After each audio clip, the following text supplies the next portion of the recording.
बिस्मिल्लाहिर्रहमानिर्रहीम। अस्सलाम वालेकुम फ़र्स्ट ईयर। आज हमारा टॉपिक है elastic collision. Elastic collision in one dimension.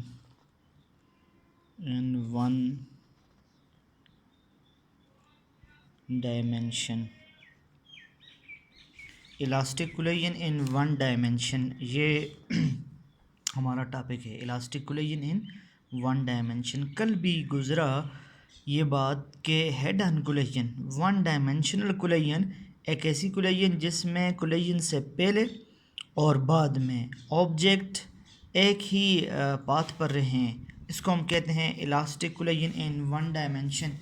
जैसे कि उसकी एग्जांपल आप ये देखें, ये ऑब्जेक्ट हैं, M1 मैस है, M2 मैस है। ये कोलिजन से पहले रास्ते पर थे।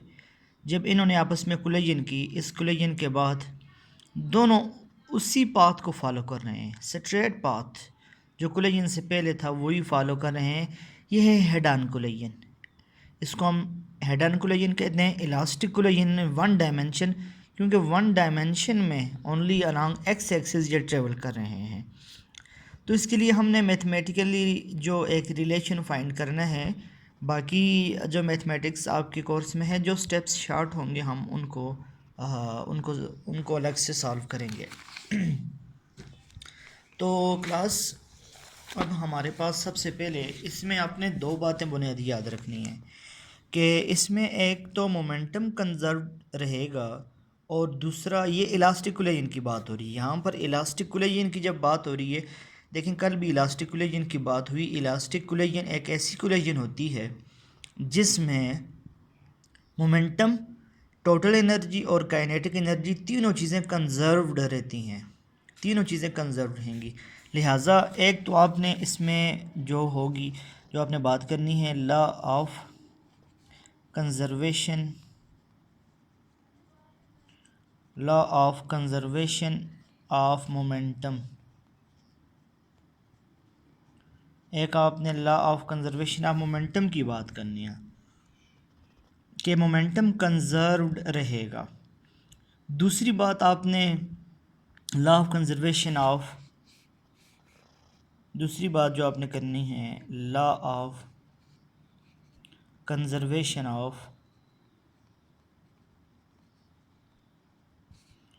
ऑफ काइनेटिक एनर्जी की करनी है। एक मोमेंटम की कंजर्व रहने की बात करनी है, दूसरा काइनेटिक एनर्जी की बात करनी है।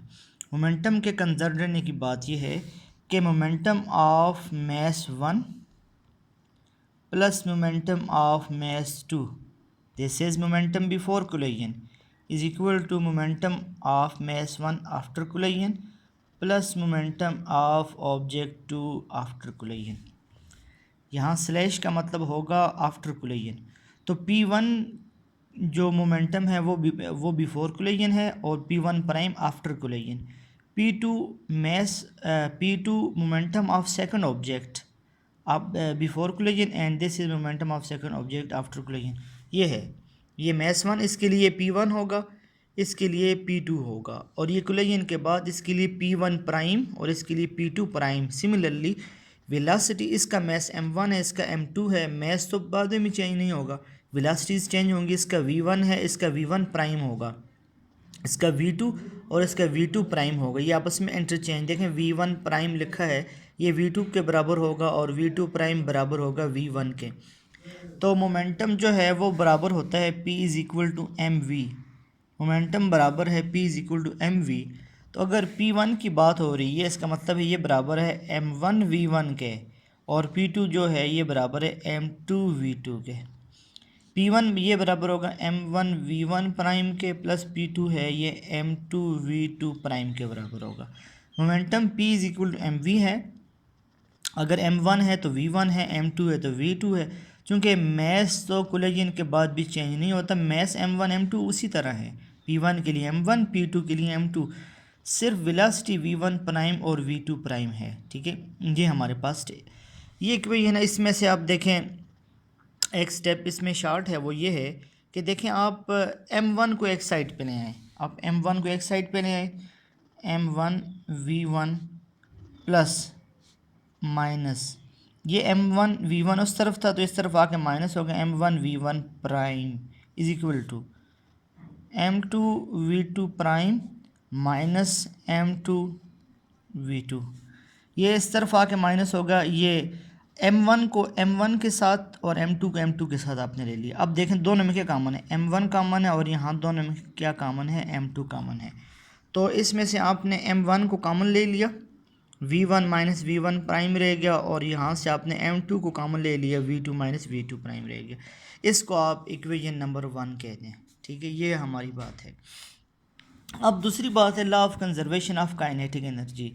Law of conservation of kinetic energy का मतलब ये है kinetic energy of mass 1 plus kinetic energy of mass 2 before collision is equal to kinetic energy of mass 1 after collision plus kinetic energy of mass 2 after collision.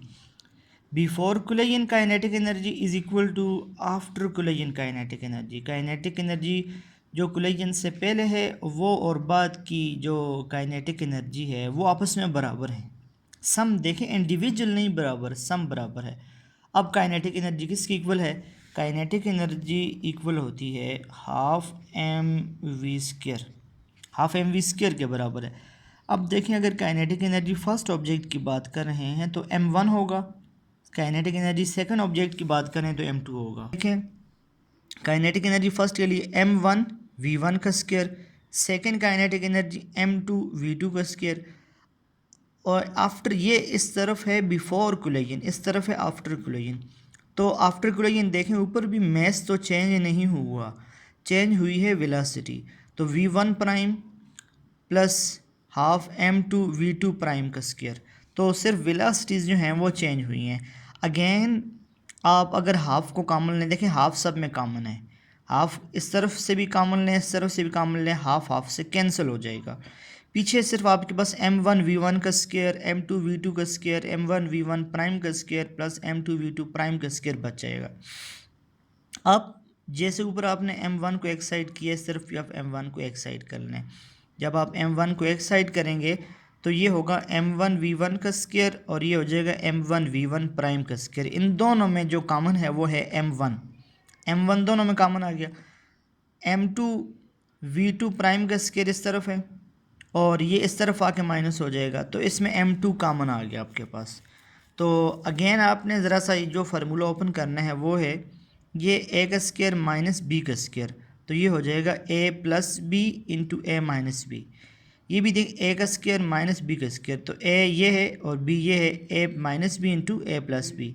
आपने ये करना है कि ये इस इक्वेशन को और इस इक्वेशन को दोनों को आपने डिवाइड करना है। जब आप दोनों को डिवाइड करेंगे, ये स्टेप आगे आपके कोर्स में शॉर्ट है तो मैं इसको पूरा कर लेता हूँ। जो डिवाइड करेंगे तो इसमें हमारे पास हो जाएगा m1 v1 plus v1 prime into v1 minus v1 prime, ये इक्वल टू इस तरफ है हमारे पास m2 v2 prime minus v2 prime plus v2।